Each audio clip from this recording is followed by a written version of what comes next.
خدام ګور یاد ساته چې توبه انسان وباسي نو کم وخت پورې توبه وستی شي. یو کس ته غنه غلط کار وشو دی وې ز پزان کوی نشم به زمانه دا کار وشو شیطان دوکا کما خو زه ډیر زیات کمزور ما ضرب ته ډیر زیات محتاج ما ډیر زیات خطاکار ما ډیر زیات لاچار ما توبه وباسم خو کم وخت پورې توبه انسان وستی شي. نو دا یاد ساته رب ذوالجلال په دې کې ډیر لوی وخت انسان لور کړی دی. خو انسان چې کله په دې باندې لږ فکر او سوچ وکړي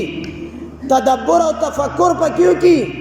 چې رب مال څومره اوږد وخت راکړی دی د هغې باوجود هم زه غلط کار کوم زه په دې باندې چېرته ما سوچ نه دی کړی. د الله نبي فرمایي چې رب ذوالجلال خپل بندګانو ته مغفرت او بخشش کوي تر قیامت یې ورته کوي. تر قیامت ورځې پورې رب ذوالجلال د خپل بنده توبه قبلوي. خو چې بنده خو توبه وباسي که نه د دې باوجود هم که یو انسان توبه نه وباسي او مغه شان په غلطو باندې روان دی بد عملونه کوي نو دا خو دې بیا د خپل عمل یو غلط ځای ته دوزي. د الله نبي فرمایي ان الله تعالی جعل بالمغرب بابا عرضه میسرة 70 عاما للتوبة. مشکات شریف کے حضرت صفوان رضی اللہ عنہ دے حدیث مبارک ناوی دے دا اللہ نبی فرمائی دا توبے بارکے فرمائی دا اللہ نبی فرمائی ان اللہ تعالی بے شک اللہ تعالی جعل بالمغرب بابا پدے مغرب طرف تا دنور پریوتو طرف رب ذوالجلال یو دروازہ لگولے دا او داغه دروازې دا پلنوالی چې څومره دي دومره داغه دروازې پلنوالی دي چې 70 سال داغه پلنوالی دي چې یو کس مزل کوي نو 70 سال کې داغه هغه بل طرف ته نشي رسېدی دومره اوږد پلنوالی داغه دروازې دي. رب ذوالجلال په دې مغرب طرف ته د الله نبی فرمایي یو دروازه جوړه کړې ده او دا دروازې عرض او پلنوالی چې دی دا دومره طویل دی دومره اوږد دی چې 70 سال مسافت باندې د هغې هغه پلنوالی دی. او دا دروازه د څه دپاره ده للتوبتې دپاره د توبې ویستلو د خلکو ده. دا دومره اوږده او غټه دروازه ده او دا په دې مغرب طرف ته لګېدلې ده. لا یغلق ما لم تطلع الشمس من قبله. دا دروازه به تر هغې پورې کولوي تر څو چې د انور د مشرق نه راخیږي تر کومې چې د انور د مغرب نه نی راختې دا دروازه تر هغې پورې نه بندېږي تر هغې پورې دا کولو ده. نو نور چې د دې طرفه راوخیږي دا بیا کمه زمانه دا بیا د قیامت زمانه ده. نور چې د مغرب نه راخیږي نو دا به د قیامت لوی علامه ده او دا به بیا قیامت وي. نو د دې حدیث نه دا پته ولګېده چې توبه ویستل چې کله انسان په خپلو ګناهونو باندې پښیمانه شو خپلو ګناهونو احساس ورته شو او دې په خپلو ګناهونو باندې پښیمانه شو توبه ویستله د الله نبی فرمایي د دې دا توبه رب قبلوي. تر کومې قبلوي؟ تر کومې چې د انور د مغرب نه نی راختې تر هغې پورې دغه دروازه د توبې دا کولو ده. هر وخت مومن مسلمان ته وخت شته دی موقع ورته شته دی چې په اخلاص باندې د رب ذوالجلال په دربار کې توبه وباسي. دا دروازه چې دا به هر وخت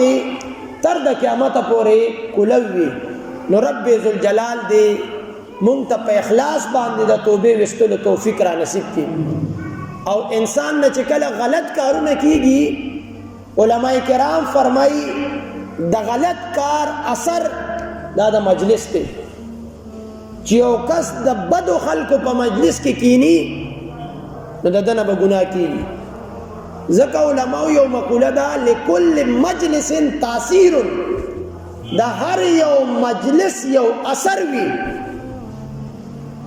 یو سړی چې لړ شي یو کس چې لړ شي د عطرو والے دکان ته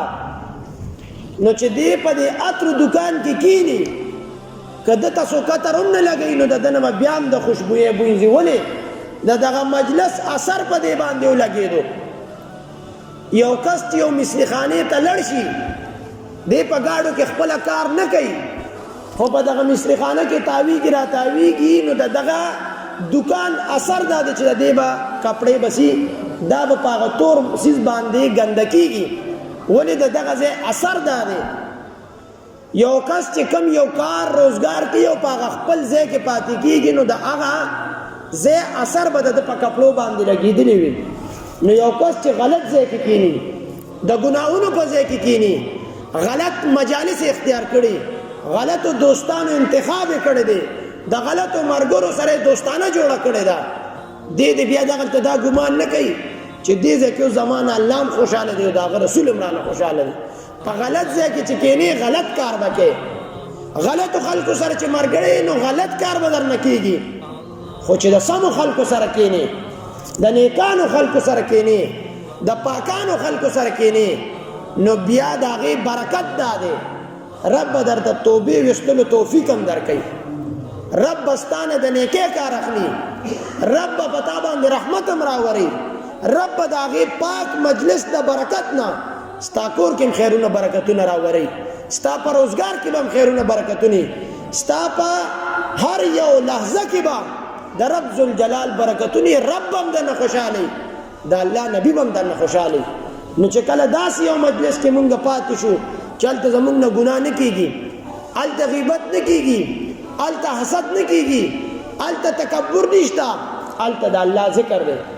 هلته د پاکو خلکو تذکره ده هلته د نیکانو خلکو تذکره ده د سمو خبرو انتخاب دی د سمو مرګرو انتخاب دی بیا به زمونږ کارونه هم برابر وي زمونږ به روزګارونه هم برابر وي زمونږ به د زندګۍ هره لحظه دا د اسلام موافق وي خو که چېرته مونږ انتخاب د هر یو شي د غلطو کو د مجلس غلط د روزګار غلط د کور غلط هر ځای کې زمونږ بیا به د الله نافرمانی کېږي د هغه د رسول نافرمانی به زمونږ نه کېږي نو چې کله په دې طرف ته روان شي بیا ته توبې طرف ته نه متوجه کېږي بیا تاله دا چانس نه راځي اگر چې دغه دروازه تر قیامته پورې کولو ده خو تا ته څوک داسې شته نه